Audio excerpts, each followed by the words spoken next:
Welcome back. Away from issues around security, let's talk about the oil and gas sector, the petroleum sector specifically. Mr. Billiy-Gillis Harry is the president of Petron. He joins us virtually. Mr. Harry, thank you so much for coming on the program. Thank you so much. Good morning. Thank you for having me.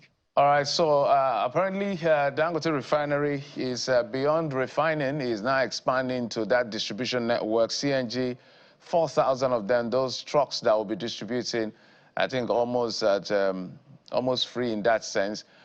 And some other things he's doing with CNG stations. I read his statement on their platform, and they are saying this is in line with the president's renewed hope agenda of ensuring the availability of products to all Nigerians across the board. But that particular move, this expansion move, has not gone down well with Petron. Why?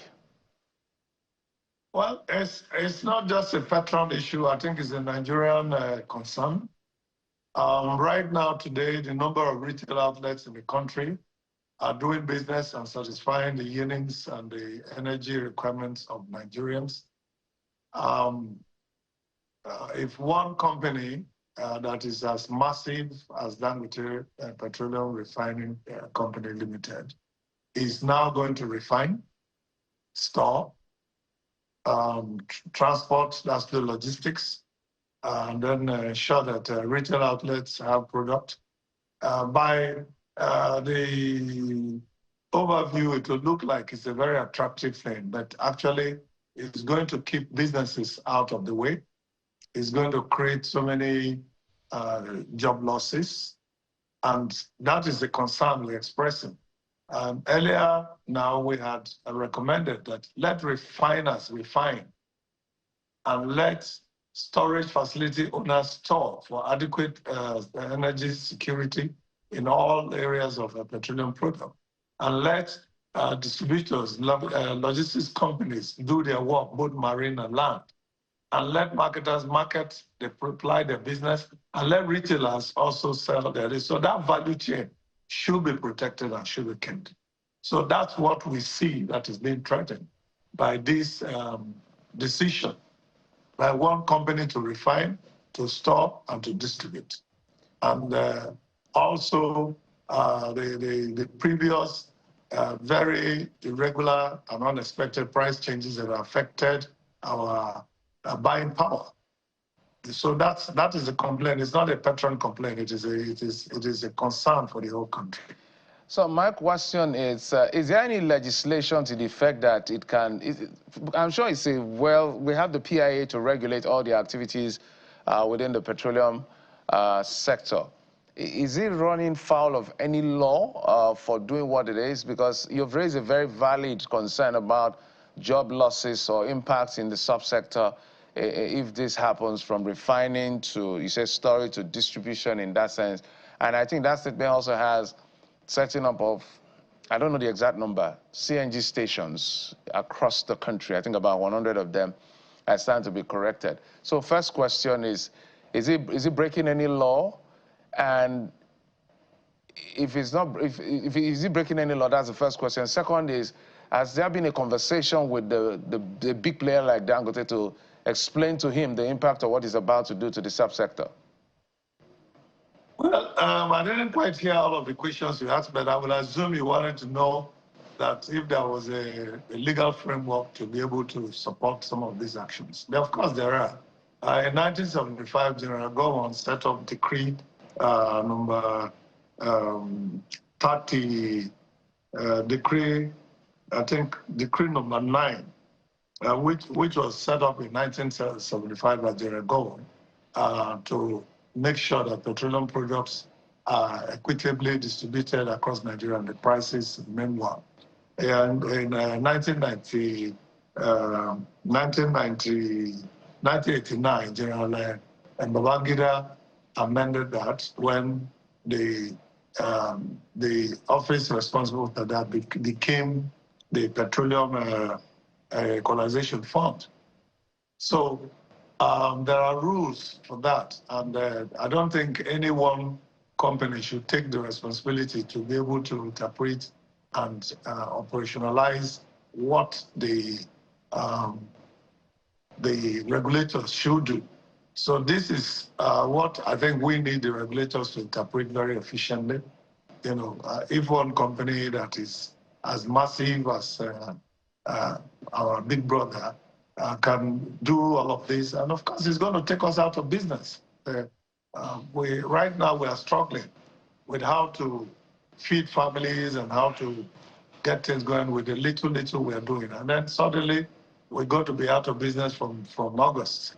So the argument will be, what is wrong about that? What is wrong about that is that it's going to take off transporters, it's going to take off many retail outlets, owners and marketers out of business. And that will be, affect all the jobs that have been created, by these operators in this subsector.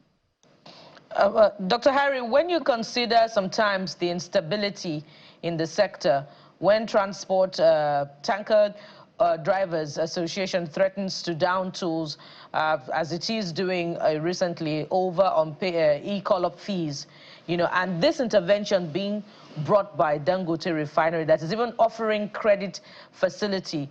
When you look beyond the potential for monopoly, isn't this solving a problem? And in fact,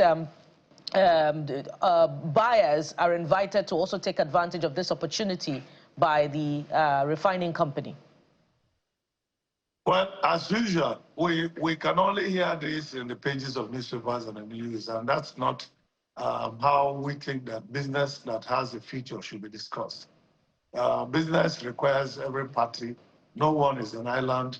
And once these kind of very, very important economic decisions are taken, it should be on a round table where everybody is able to look at what are the values. Dangote is our pride. Dangote Refinery is the pride of Nigeria, is the pride of Africa. It is big enough to compete with all the global players, and we are very proud of that. But while we are proud of that, we have to look at our domestic front and see what exactly is being needed to be done. We want Dangote's success, but we don't want the success to drown everybody else's effort. And there's been so much effort made in the last 55 plus years in this area, in this sector. So it's very important that we all look at the realities, the effects of what some of our decisions or indecisions, actions or inactions would bring. So that way we can serve Nigerians better.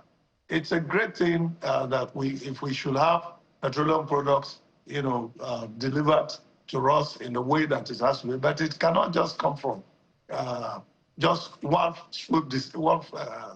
flip decision, and then everybody else goes. So that's not the right way to do it. So we have regulators, we have the Petroleum Industry Stakeholder Forum that is being headed by the Honorable Minister of Petroleum. So these are fora that matters like this can be discussed, and we'll be able to look at what to do, because it's easier that everybody is together on the same platform, on the same page, and we serve Nigerians effectively without anybody being afraid of anything. At this point, with this kind of decision being made, we'll be afraid that we'll be thrown out of business. And that is just our concern. Are you suggesting that there were no conversations held with all stakeholders about this intervention that Dangote is providing prior to its announcement? And if so, to my knowledge, there is no discussion. Because if there is a discussion, we have very effective communication network between all the stakeholder associations, namely MEMAN, DAPMAN, IPMAN, Petran, NUPENG, NOGASA, NATO, PTD. All of the organizations have a common meeting point. And so it's very easy for any one of us to say, oh, this is what has been discussed, this is how we should go, this is what we should do, and all of that. And take it from me, every one of us is very desirous for Dangote Refinery to be very successful. But want it to be successful on the basis of how we all will be successful. Because the more successful people, the merrier, the happier, and the more stable the economy will be in Nigeria. So we do not want one strong man. We want many strong men and women, no matter how the degree of our strength, so that we can serve Nigerians much better. So that's what it is. Mr. Harry, I totally agree with you on the issue of there could be a huge market share, but monopoly is out of the question entirely.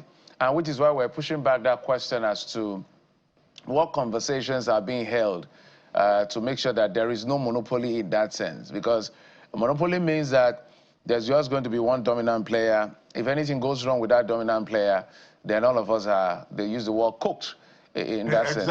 So, but there has to be a conversation. As Petron, for instance, your association initiated a conversation with Dangote Refinery. So, yeah, we heard this, and we want to know what exactly this is all about, because this is not going to go well with the industry. If you do this, these are the impacts of what you're doing. And what is the NNPCL saying all of this? Because we expect that all the issues around Port Harcourt Refinery, Warri Refinery, we're not even hearing anything in terms of pushing, because this is competition at its finest, although we're trying to say there shouldn't be monopoly. So what is NNPC saying, and what is NNPC doing in their own corner? And have you engaged Dangote Refinery? Well, it's a very tragic situation that we're facing, that we have spent so much money on our refinery, local refineries owned by all of us, and it's not giving us the requisite service that we need. That is one of the issues, but that's not where we are today. What we need, we have made our point known, because at the end of the day, it is us, the small boys, that suffer. We are the big vision small boys that are very critical in the industry. We serve every nook and cranny. We are small, and some of us have just only 4 pumps. Some have 6 pumps. Some have 38 pumps. Some have even more of our members. And so we are very important and very critical in the discussion. So if we had an announcement as humongous as this in the news, we will have no other choice other than also to respond to it in the news. So we hope, that the industry leaders will be able to, get everybody together on the same table and be able to address issues so everybody will be at peace and we can know exactly what to do. Yes, it's competition. The competition of what size? Is it competition of one winner takes all? It should be competition of everybody winning and Nigerians winning at the ultimate end. We on our own, we are not sitting down. Petron is also gathering momentum within ourselves to be able to look for alternatives of how we can source our product for our teaming members. So at that time, then we also will start naming prices and then giving us sorts of discussions. It doesn't work that way. There is a PIA that has been passed and is functioning that rules the industry. Pricing is regulated, by Article 207. The whole of Article 207 tells you how pricing should be done and all of that. And licensing also has its own procedures and processes. Everybody has to have a license to operate in a certain way. So if you have a license to operate as a refinery, please refine. And then let those who have licenses and operational permits also for storage do so. And let those who have operational permits and all of the required documentation for logistics also do so. And those of us who have operational approvals for retail outlets should also do our own little bit and do it efficiently. So this is just what I think we need. And we keep coming back to the same situation. But there is nothing wrong with our big brother seeking everybody to come together on the same table. We sit down, discuss, look at what are the areas that everybody needs support. And then we want Dangote Refinery to be the most successful in Africa. So Dr. Gillis-Harry, to be. Yes. So 2 questions as we wrap up now. This decision by Dangote Refinery to directly distribute, does it have a potential for price reduction? And if it does, isn't it Nigerians that will benefit from it the most? And that's on the one hand. On the other hand, the danger is that you will then be dependent on one source, and that one source eventually will not be what you think it is. Because we have seen experiences like this where prices have been shut down very drastically in other sectors, and then suddenly price has skyrocketed and never come down. So we need to guide against any of such actions being repeated. And in this industry, there are those who have invested the whole of their life, men and women, young boys and girls who have grown in the business to the age of 50, 60, 70, 80. So they need to be protected. And that's how business should be done. We do not say that the elements of competition should not play, but when the competition is being played between a giant and an ant, then it's already clear that the ant will be crushed. And then when the giant takes over, he can rule the world with darkness and light. All right. And do whatever that's needed. So that's just the concept. All right.